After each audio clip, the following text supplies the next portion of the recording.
राधे राधे। तुलसी विवाह की कथा। शास्त्रों के अनुसार जलंधर नामक एक बहुत ही भयंकर राक्षस था, जिससे कि युद्ध में हराना नामुमकिन था। सभी देवतागण उससे डरते थे और बहुत ही शक्तिशाली भी था, जिसकी वजह से उसने पूरे संसार में अत्याचार कर रखा था। और उसकी वीरता का राज उसकी धर्म पत्नी वृंदा का उसके प्रति पत्नी का धर्म पालन करना था, जिसके कारण वह पूरे विश्व में सर्व विजयी बना हुआ था।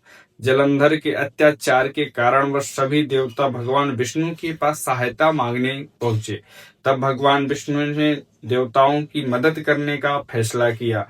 उसके बाद जब जलंधर युद्ध के लिए जा रहे थे, तब भगवान विष्णु वृंदा के सातित्व धर्म को भंग करने के लिए जलंधर का अवतार लेकर उनके पास पहुंच गए।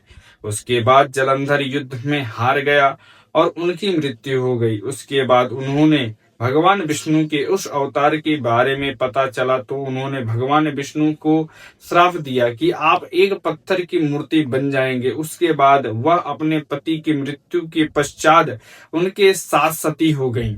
जहां उन्होंने अपने प्राण त्यागी, वहीं पर तुलसी का पौधा उत्पन्न हो गया।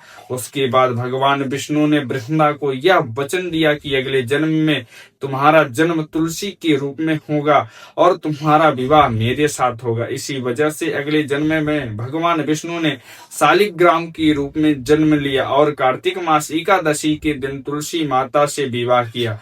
हिंदू शास्त्रों में कहा गया है कि निसंतान दंपति को जीवन में एक बार तुलसी का विवाह करने कन्या दान का पुण्य अवश्य प्राप्त करना चाहिए, क्योंकि तुलसी विवाह करने से कन्यादान के समान पुण्य फल की प्राप्ति होती है।